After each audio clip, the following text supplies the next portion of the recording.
আসসালামু আলাইকুম রাহমাতুল্লাহ। আদম আলাইহিস সালামের সময়ে ঈমানের সাথে শিরক ও কুফরের মোকাবেলা ছিল না। তখন সবাই তৌহিদের অনুসারী একই উম্মতভুক্ত ছিল।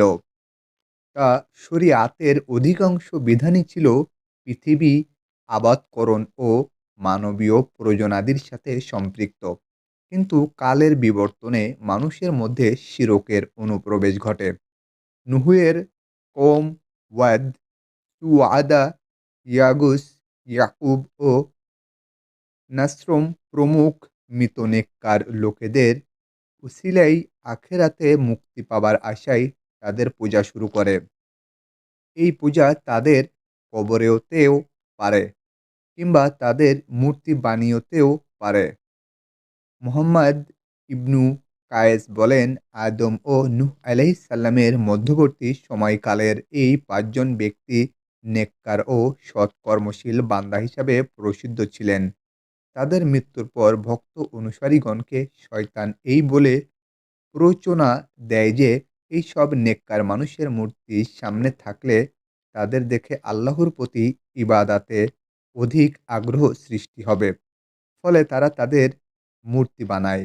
অতঃপর উক্ত লোকেদের মৃত্যুর পরে তাদের পরবর্তীগণ শয়তানের ধোঁকায় পড়ে ওই মূর্তিগুলোকেই সরাসরি উপাস্য হিসাবে পূজা শুরু করে দেয়। তারা এইসব মূর্তির উসিলায় বৃষ্টি প্রার্থনা করত। আর এভাবেই পৃথিবীতে প্রথম মূর্তি পূজার শিরকের সূচনা হয়।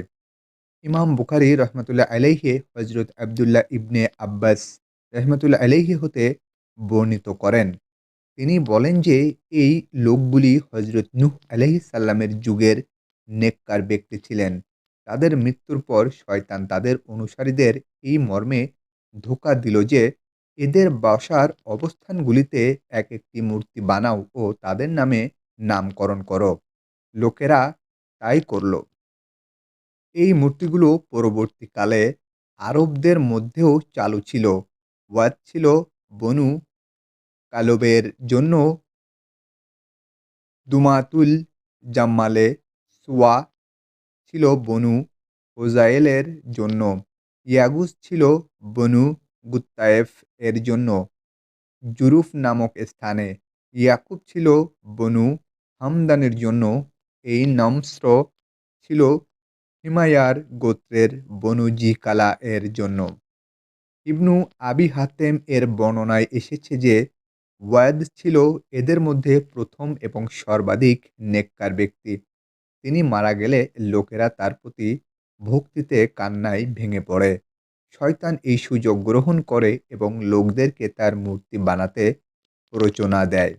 ফলে ওয়াদ এর মূর্তি ছিল পৃথিবীর সর্বপ্রথম মূর্তি, আল্লাহকে বাদ দিয়ে যার পূজা শুরু হয়। তাফসির ইবনে কাসির সূরা নূহ অতএব পৃথিবীর প্রাচীনতম শিরক হল নেককার মানুষের কবর অথবা তাদের মূর্তি পূজা, যা আজও প্রায় সকল ধর্মীয় সমাজে চালু আছে এবং বর্তমানে যা মুসলিম সমাজে স্থান পূজা, কবর পূজা, ছবি, প্রতিকৃতি, মিনার ও ভাস্কর্য পূজায় রূপ নিয়েছে। উক্ত ৫টি মূর্তির মাহাত্ম্য ও তাদের প্রতি ভক্তি লোকেদের হৃদয়ে এমনভাবে প্রথলিত হয়েছিল যে, তারা বিভিন্ন গুরুত্বপূর্ণ বিষয়ে এবং পারস্পরিক চুক্তি সম্পাদনকালে তাদের নাম উল্লেখ করত।